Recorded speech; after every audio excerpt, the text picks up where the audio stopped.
Cette conférence va maintenant être enregistrée. Bonjour, en ce 11 janvier 2021, 19h30, bienvenue au Conseil municipal de Sainte-Catherine-d'Athlée. L'ordre du jour, on a quelques points à modifier à l'ordre du jour, Christine? Oui, on a un ajout à faire sous finance à 5.1, règlement 2020-522. Il s'agit du règlement d'emprunt à adopter. Parfait. Également, on va retrancher de l'ordre du jour les points 11.4 et 12.3. Parfait. Est-ce qu'il y avait autre chose? Non. Au niveau des membres du conseil, ça convient à tout le monde. Quelqu'un pour proposer l'ordre du jour tel que modifié? Proposé par Mme Martel. Parfait, merci beaucoup. Les citoyens qui sont en ligne, pour l'instant, on ne vous verra pas, on ne vous entend pas, mais vous allez avoir une période de questions, parce que si à ce moment-là, vous voulez questionner sur le dossier que vous voudrez questionner, vous aurez qu'à ouvrir vos caméras à ce moment-là et vos micros. Puis ça va être votre tour de ce côté-là. Il y aura deux occasions, étant donné qu'on a des dérogations à faire. Il y a ce moment-là qui est vers une ouverture et la période des questions. On va y aller maintenant avec l'adoption des procès-verbaux. Il y en a eu quelques-uns. On commence par celui. Oui. On pourrait commencer à 2. Modification du calendrier 2021 des séances de conseil. Ben avant, au point 2, il y a séance du conseil à huis clos. Oui. Ça prend une proposition à ce moment-là pour la séance de conseil à huis clos? Oui, d'accord. Léna, c'est ça que tu en faisais la proposition, j'ai bien vu? Oui, et en plus, il faut nous nommer parce qu'on est en visioconférence. Oui. Quand vous allez nous nommer, il faut dire qu'on est présent. Exact. Mais quand ça ne fonctionne pas, j'essaie de l'animer puis essayer de faire des signes que ça soit évident aussi. Connaissant nos connexions Internet dans notre municipalité, on va essayer de faire avec, mais essayons que ça soit assez clair qu'il n'y a personne qui pourrait dire si c'était pas évident qu'elle a. Faites des signes plus évidents que jamais lorsque vous êtes pour ou contre quelque chose. On va vous passer le micro à ce moment-là. À ce moment-là, on serait rendu maintenant où l'adoption de l'ordre du jour a été faite. Les procès-verbaux. Oui, Christine? Excuse, il y avait 2.1 aussi. Modification du calendrier 2021 des séances du conseil au sujet de la séance de février. Oui. Monsieur le maire, vous aviez proposé peut-être de la tenir plus tôt le mois prochain à cause du couvre-feu. Donc, il faut modifier le calendrier. Oui, vous avez raison. Si c'est le cas. Vous comprenez tout le monde que ce soir, de façon exceptionnelle, on ne pourra pas pour certains respecter le couvre-feu. On a été autorisé, on a les signatures, tout est conforme, l'attestation par la MRC d'être à l'extérieur de notre domicile à 8 heures pour moi et Mme Courtois, qui ne pouvons pas faire ça à partir de nos résidences. À ce moment-là, ce qu'on vous suggère, c'est que le mois prochain, on essaierait de faire ça plutôt à 6 heures que de le faire à 6 heures étant à 18 heures plutôt que 19h30. Normalement, avant 20 heures, de cette façon-là, on aurait terminé puis on pourrait être retourné. On serait conforme à ce qui est recommandé, si ça convient à tout le monde. Quelqu'un pour le proposer? Parfait, Mme Larose. Agathe Larose le propose. Parfait, merci beaucoup. Bonjour, Mme Gagné. Bonjour, M. Routier. Je vous demanderais peut-être juste, vu que c'est la séance qui est enrichie, fermez votre caméra pour l'instant. Puis tantôt, quand on va être période des questions, on va vous permettre de l'ouvrir, ainsi que pour dérogation mineure. OK. Merci beaucoup. Oui. Et oui, troisième prise, on va aller du côté des procès-verbaux des dernières assemblées, en commençant celle du 7 décembre. Est-ce que c'est conforme à ce qui s'est passé? Un proposeur, s'il vous plaît. Madame Larose? Je propose Agathe Larose. Parfait. Ça va pour tout le monde? Merci. Celle du 11 décembre. Au 11 décembre, il y en a eu deux. Il y a eu celle pour le budget et celle pour la taxation. Ça fait qu'on commence par la première. Qui la propose, René? Monsieur Vaillancourt? Ça allait pour tout le monde? Merci. Oui, Madame Labelle? Pour le prochain procès-verbal, il y a une erreur pour ce qui est du règlement de taxation. C'est mineur comme erreur, là, je vais juste la mentionner.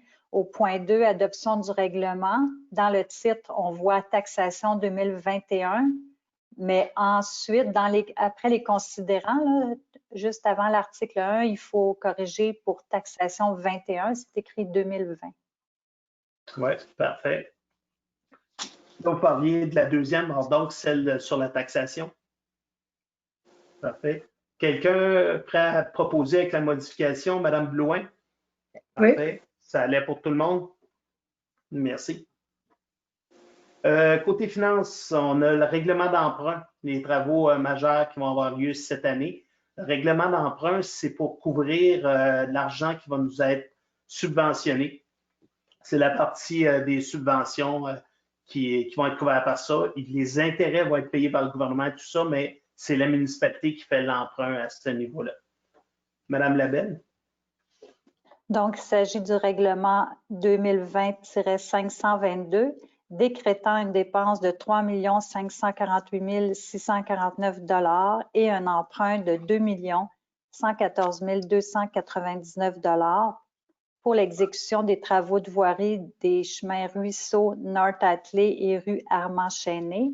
Il faut un proposeur et un appuyeur pour l'adoption du règlement. Proposé par M. Vaillancourt, appuyé par Mme Martel. Ça convient à tout le monde? Oui. Merci beaucoup. On s'est rendu à 6 au niveau de la voirie. Le rapport de dépenses du contremaître de travaux publics a été déposé. 6.2, le renouvellement de l'association pour les travaux publics d'Amérique. Dans le fond, c'est l'association qui donne plein d'informations au niveau de la voirie. Je vais vous laisser, Mme Labelle, avec la résolution. Oui. Considérant l'intérêt de l'inspecteur des travaux publics à faire partie de l'Association des travaux publics d'Amérique, considérant qu'en plus de permettre la rencontre des inspecteurs de voirie de la province lors d'activités collectives, des formations et de l'information pertinente sont aussi offertes aux membres, il est proposé de permettre le renouvellement de l'adhésion de l'inspecteur à l'Association des travaux publics d'Amérique pour l'année 2021, que les frais d'adhésion annuels de 265 $ plus les taxes applicables soient assumés par la municipalité. Proposé par M. Ortiz, ça va pour tout le monde? Parfait, merci beaucoup. 6.3, la demande de consentement pour Cogeco, pour des bonnes nouvelles quand on voit leur nom passer, eux. Considérant que Cogeco Connexion Incorporée projette l'installation de la fibre optique sur des poteaux et torons déjà existants et l'ajout d'un toron et de poteaux privés. Considérant que la municipalité a pris connaissance du projet, le tout tel que décrit dans la demande de consentement, considérant que dans le cadre de cette procédure, un avis favorable relatif aux travaux est requis, il est proposé que la municipalité de Sainte-Catherine-de-la-Attelée donne un avis favorable aux travaux projetés par Cogeco et d'acheminer une copie de cette résolution à Cogeco Connexion à l'attention de Mme Lorraine Paquin. Proposé par Mme Courtois, ça va pour tout le monde? Oui, parfait. Je pense que tous les tronçons, tous les bouts qu'on va pouvoir rajouter de la fibre qui va se rendre aux résidences, là, on a hâte de pouvoir témoigner d'adresses qui se rajoutent et qu'on règle ce dossier-là le plus rapidement possible. Sécurité publique, le rapport mensuel du chargé de projet, ça a été fait de ce côté-là, Mme Labelle? Est-ce que David a déposé son... Oui, vous l'avez reçu vendredi. Oui, parfait, merci. On s'est rendu à ce moment-là au niveau de l'urbanisme. Le rapport de l'inspecteur en bâtiment et en environnement a été déposé, ainsi que le rapport annuel de l'inspecteur en bâtiment et en environnement. Beaucoup de construction de permis cette année. C'était une année très, très active. Je peux vous dire que présentement, là, il est vraiment à jour, il n'y a plus d'attente. Mais quand on dit que ça doit être délivré en l'espace de 30 jours. On était souvent rendu limite avec le 30 jours. Puis là, finalement, il a réussi à prendre le dessus de ce côté-là. Ça s'est placé. Rapport annuel, c'est beau. Séance 24 novembre. Dépôt du procès verbal, ça, c'est la séance. Mais il me semble qu'il y en a eu un autre par la suite, là. Parce que le 24 novembre, c'est CCU, ça? Oui, c'est le procès verbal adopté que vous recevez. Donc, celui de novembre a été adopté en décembre. Donc, le procès verbal de décembre va être adopté à la prochaine séance. Parfait. À ce moment-là, on pourrait commencer avec les dérogations. Commençons par celle sur le chemin du ruisseau.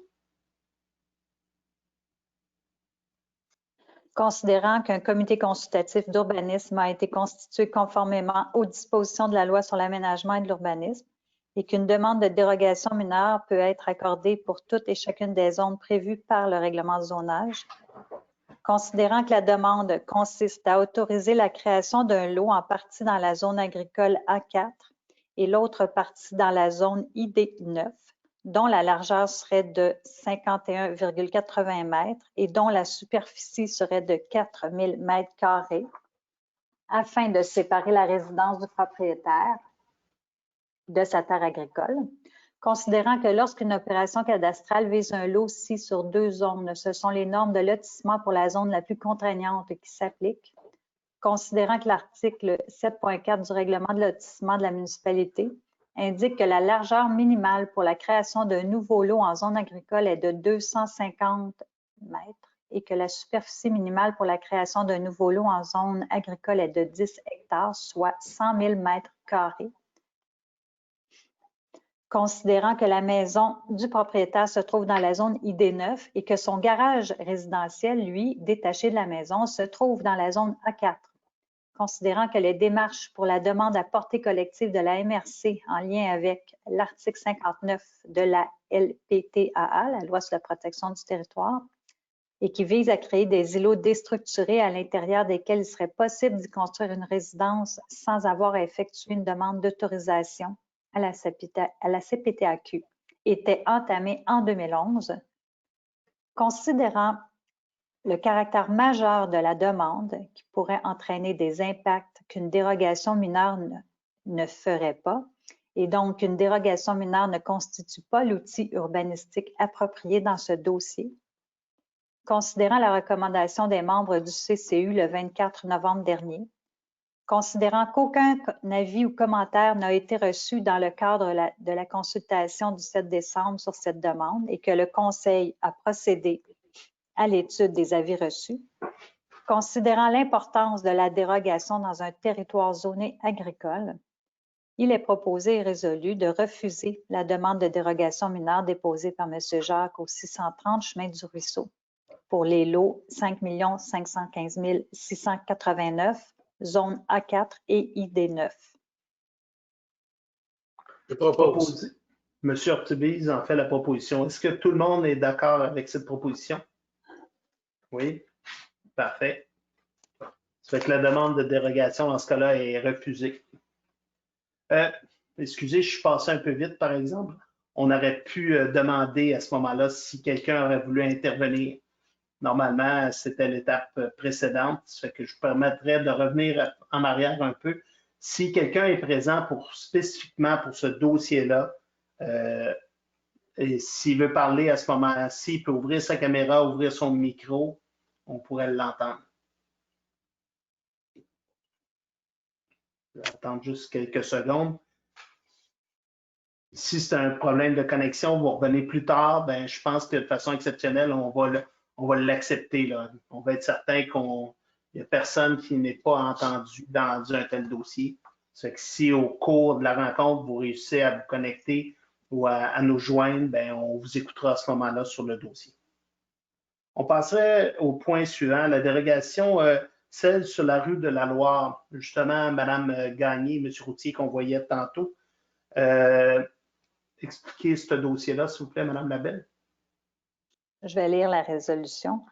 Peut-être déjà d'aviser Mme Gagné et M. Routier que dans le fond, là, on va lire, vous voyez tous les considérants. Ce qui est important tantôt quand on va vous revenir de votre côté, C'est s'il y a des choses à l'intérieur de ça que vous dites, oups, c'est pas tout à fait la réalité, où il y a des choses à rajouter, ben, vous pourrez le faire avant que la décision du Conseil ne soit prise. Madame Labelle. Donc, je fais abstraction de la constitution du CCU. Je commence directement au considérant de la demande. Donc, considérant que la demande consiste à obtenir l'autorisation pour modifier le lot 4 249 038 en acquérant une parcelle de terrain à même le lot 5 252 116 adjacent à l'est, dont pour une grande part serait d'une largeur de 10 mètres, afin de le désenclaver et de le rendre adjacent au chemin du lac. Considérant que l'article 7.4 du règlement de lotissement de la municipalité indique que la largeur minimale pour la création d'un nouveau lot en zone résidentielle villégiature est de 50 mètres. Considérant que la définition du mot « largeur » à l'article 1.2.3 du règlement de lotissement indique que celle-ci doit être respectée en tout point. Considérant que la situation du lot 5 252 116 vendant la parcelle de terrain serait améliorée puisque celui-ci possède actuellement une parcelle de terrain d'une largeur de moins de 50 mètres et qu'en vendant cette parcelle, ce lot viendrait qu'à avoir une largeur d'au moins 52,88 mètres en tout point. Considérant que selon la situation actuelle du lot 4 249 038, si la résidence sur cette propriété passait au feu ou était démolie à plus de 50 %, elle ne pourrait pas être reconstruite puisque ce lot n'est pas conforme à la notion d'adjacence à une rue publique ou privée du paragraphe 4 de l'article 4.2 sur les conditions d'émission des permis de construction. Considérant que si la demande de dérogation mineure n'était pas acceptée, les propriétaires subiraient un préjudice sérieux. Considérant que la propriété voisine au sud, le 799 rue de la Loire, a obtenu en 2013 une dérogation mineure par résolution afin d'ajouter une parcelle de terrain d'une largeur de 11,86 mètres à même le même lot voisin à l'est que pour la demande actuelle, dans le même but de désenclaver son terrain dans un contexte presque identique au contexte de la demande actuelle, il est proposé et résolu d'accepter la demande de dérogation mineure pour autoriser l'ajout d'une parcelle de terrain pour une grande part d'une largeur de 10 mètres au lot 4 249 038 à même le lot 5 252 116 afin de le rendre adjacent au chemin du lac. Dans ce dossier-là, on a le comité d'urbanisme est favorable, mais c'est le conseil qui prend la décision. Ça fait que Mme Gagné ou M. Routier, si vous voulez exprimer quoi que ce soit qui ne faisait pas partie de l'explication, vous avez beau à ce moment-ci.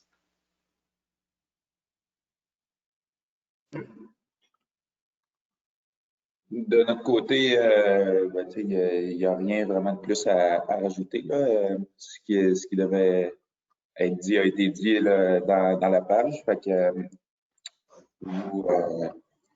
Mais moi, j'ajouterais peut-être, je vais faire ça rapide, là, mais nous, on a acheté la propriété du 805 qui est sur le chemin de la Loire, qui est un chemin pavé, privé, où est-ce qu'il y a 3 maisons. C'est la seule maison au centre qui utilise le même chemin, mais qui est considérée enclavée, malgré être sur un terrain d'un acre.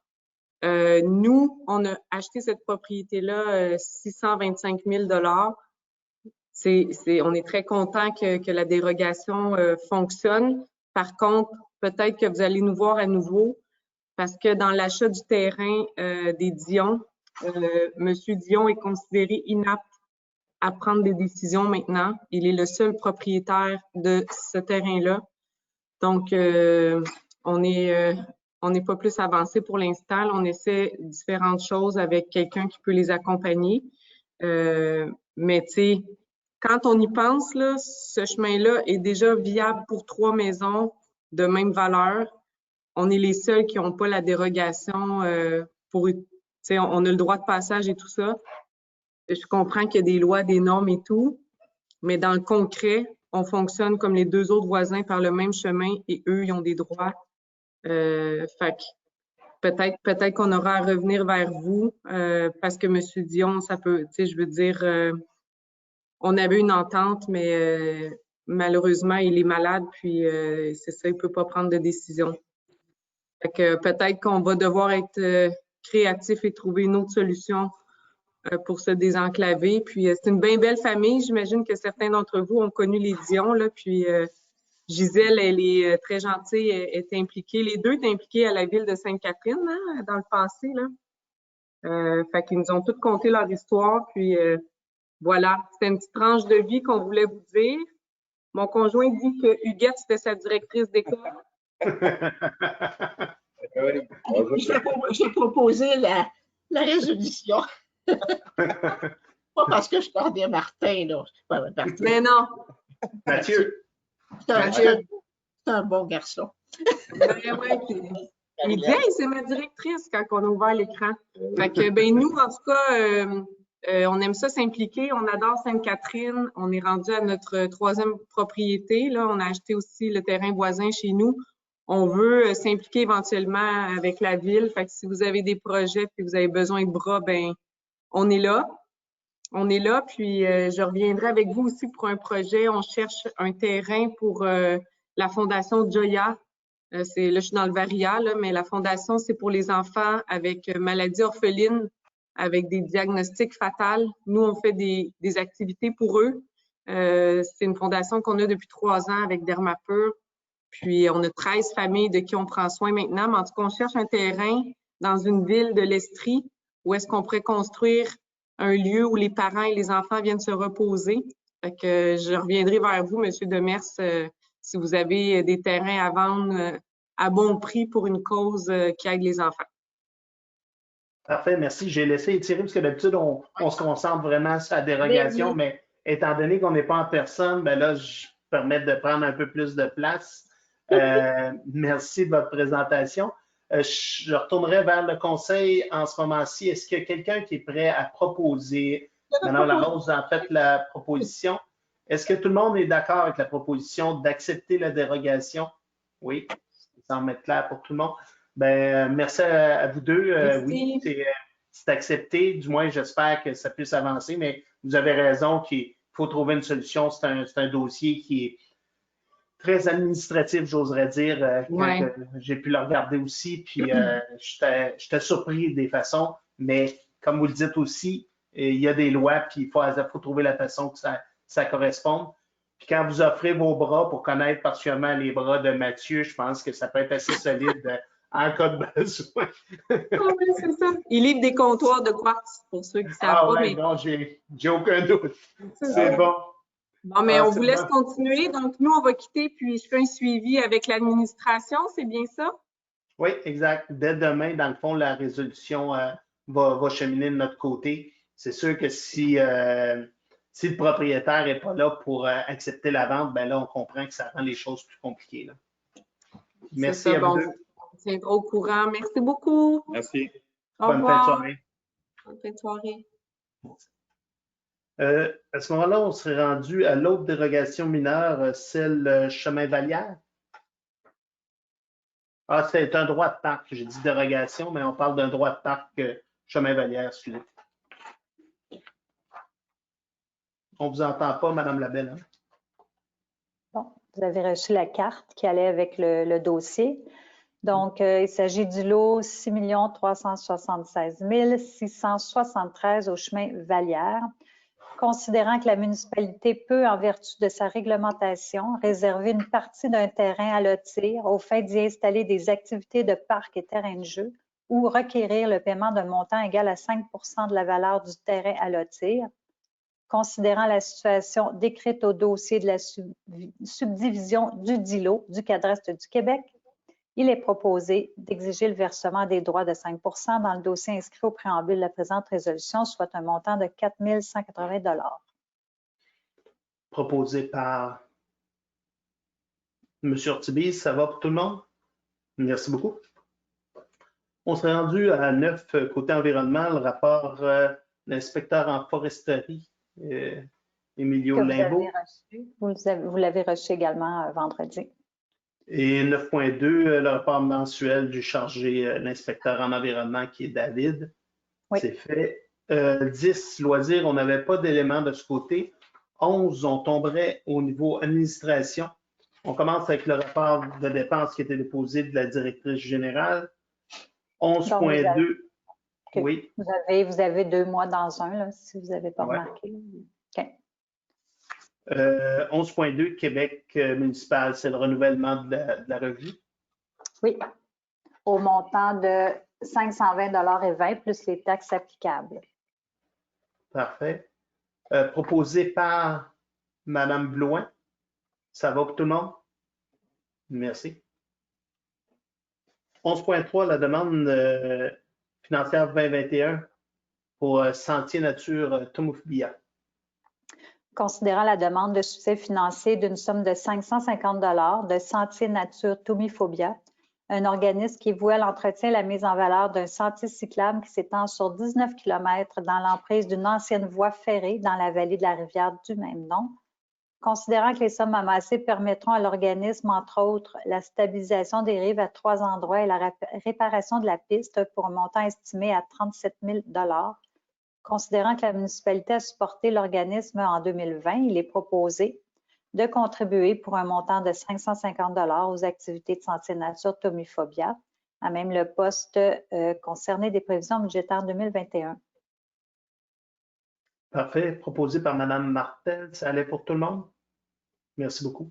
Ce sentier-là, oui, évidemment, il fait Earthcliff jusqu'à Stansted, mais traverse aussi par la 141 et tout près de l'autoroute pour prendre le chemin Benoît. C'est ce sentier-là là, qui continue de ce côté-là. Là. Même à côté de la sortie de l'autoroute, si vous voyez le passage qui avait été fait, mais c'est ces bénévoles de ce groupe-là qui travaillent. Puis présentement, je pense qu'ils travaillent tous très fort pour être capables de faire une modification importante entre le village de Earthcliff et particulièrement Sainte-Catherine-de-la-Clé, le tronçon que j'ose qualifier de dangereux présentement, qu'il faut qu'ils trouvent une façon que la circulation en vélo soit plus adéquate. Le ministère des Transports est dans le dossier. J'espère qu'il y a une piste de solution de ce côté-là. 11.4 a été enlevé de l'ordre du jour. 11.5, directive temporaire, les mesures au niveau de la pandémie. Madame Labelle.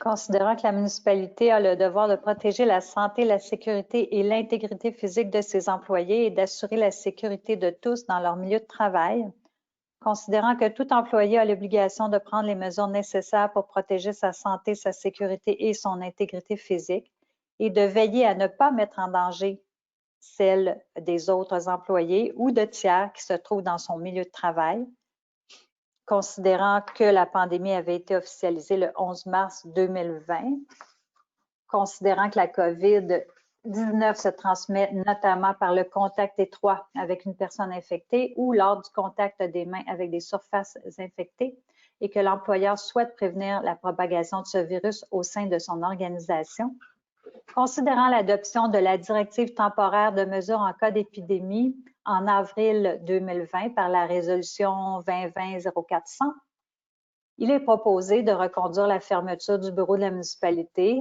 non accessible aux citoyens depuis le 23 décembre 2020, jusqu'au 8 février 2021. Notamment, le télétravail est encouragé pour les postes qui le permettent, c'est inscrit à l'article 4.2, et l'employé doit être accessible comme s'il était au travail selon l'horaire de travail habituel. On parle ici de l'article 5.3.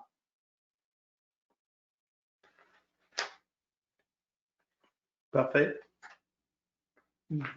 On avait une résolution vraiment autour de ça. Dans le fond, c'est la gestion là, de la pandémie. Ça fait que les gens vont essayer le plus possible d'être à partir de chez eux, mais il y a des employés qui doivent être à partir du bureau aussi. C'est bon? Propose. Madame Larose, ça va pour tout le monde? Parfait. 11.6, renouvellement de l'ADMQ, l'Association des directeurs municipaux du Québec. Ou ce qu'on avait scindé, on en a parlé un petit peu avant la réunion. On a mis le congrès qui était là-dessus de côté pour l'instant. On verra s'il y a un congrès, quelle forme qu'il y aura à ce moment-là. Je pense qu'on n'est pas dans une période tellement de parler de regroupement, mais il pourrait y avoir un congrès virtuel ou autre chose. Un proposeur pour l'adhésion à l'ADMQ? Madame Blouin, ça va pour tout le monde? Parfait, merci. Adoption des comptes à payer. La liste des comptes à payer que vous avez reçue aujourd'hui, je crois, pour la plupart. Est-ce que c'est conforme? Est-ce qu'il y a quelqu'un qui voudrait en faire la proposition? Excusez, M. Vaillancourt, ça va pour tout le monde? Parfait, merci. Autorisation de paiement pour Jean-Pierre Cadrin associé. Le dossier, c'est le dossier Val-Joli, je crois, qui est touché par ça. Madame Labelle? Exactement. Donc, on espère, en ayant reçu cette facture-là, que le dossier tire à sa fin, je crois.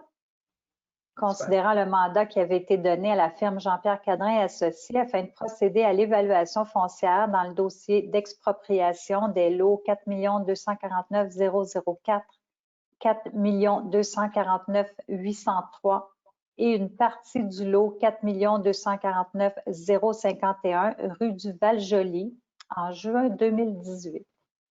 Il est proposé et résolu de payer la facture présentée par la firme Jean-Pierre Cadrin au montant de 14 675 $ plus les taxes dans le cadre du projet de municipalisation de la rue du Val-Joli et de prélever les sommes à même les activités de fonctionnement des prévisions budgétaires 2021. Proposé par Madame Courtois, ça va pour tout le monde? Merci. On serait rendu de correspondance. Est-ce qu'il y avait des éléments particuliers que vous vouliez soulever dans nos correspondances, Madame Labelle ou membre du conseil? Vous avez vu que on n'a pas reçu la subvention pour les parcs, pour les jeux de parc, mais on a reçu le montant a été versé pour la tempête du 1er novembre 2019. D'un montant déjà de 82 000. C'est important. On commençait à se demander vraiment si on allait être payé. Je pense qu'au niveau de la direction, notre directrice générale en particulier a eu beaucoup d'ouvrages et de suivi, étant donné qu'on était l'endroit qui avait été le plus touché lors de cette tempête-là. Ils ont souvent tendance à faire les vérifications à ces endroits-là, étant donné que les montants étaient substantiels dans ce dossier-là. C'est beau. D'hiver, on n'avait pas rajouté d'éléments. Je serais rendu à la période des questions. Madame Larose, oui. Avant la période des questions, on avait dans le procès-verbal le renouvellement de l'Association des directeurs généraux du Québec. Est-ce qu'on l'avait enlevé de l'ordre du jour? Non, on le fait tantôt.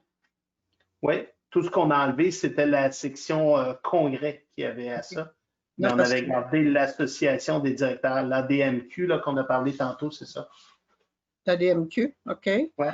Et le renouvellement, est-ce qu'on a mis l'option assurance aussi?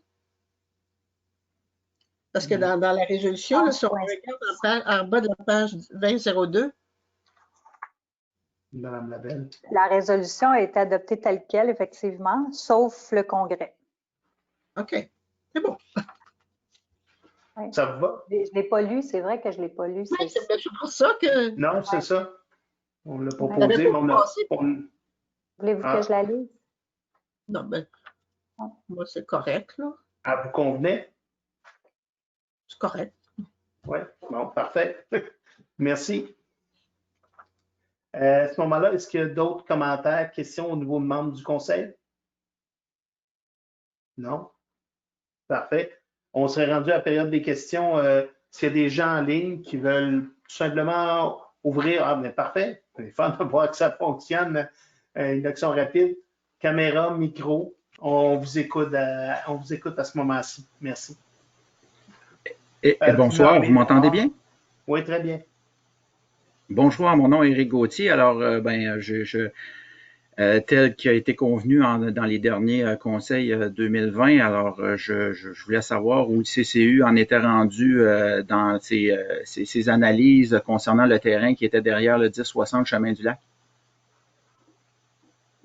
Le 10 soir, oui, Madame Labelle. Lors du conseil du 7 décembre, il a été convenu que c'est le CCU, effectivement, qui va prendre le dossier en main. Mais le conseil était le 7 décembre. Il n'y a pas encore eu de réunion de CCU depuis les fêtes. OK. Donc, ça va au prochain conseil ou Prochaine rencontre de CCU. qui est prévu Ouais, pour quand? Vous avez raison. D'habitude, normalement, ils en ont un à peu près, à moins qu'il n'y ait pas de dossier, mais là, ils ont un dossier à traiter, alors donc, ils devraient se voir avant le prochain conseil. Il y a 2 membres du conseil qui font partie du CCU et des citoyens. C'est pour ça qu'on n'est pas nécessairement tous au courant de ce qui se passe avant qu'eux l'apportent au niveau du conseil. Mais je ne me trompe pas, Mme Labelle, il devrait y avoir une rencontre du CCU avant la prochaine rencontre du conseil. Bien, ça, évidemment, je ne peux pas le confirmer. Là, je n'ai pas été au courant encore des. Je ne sais pas s'il y a des dérogations mineures qui sont rentrées depuis le dernier CCU. Habituellement, il y a un CCU quand il y a des demandes à traiter. Il y a la demande de M. Gauthier. Ça devrait, logiquement, là, sans promettre quoi que ce soit, là, c'est pas moi qui organise les CCU. Mais sans le promettre, est-ce que je peux espérer qu'une décision va être rendue au prochain conseil, d'ici le prochain conseil? On pourrait vous recontacter, M. Gauthier, cette semaine. Là, je vais parler à l'inspecteur qui organise les CCU. Puis, on pourrait vous rappeler, vous écrire. On a votre courriel.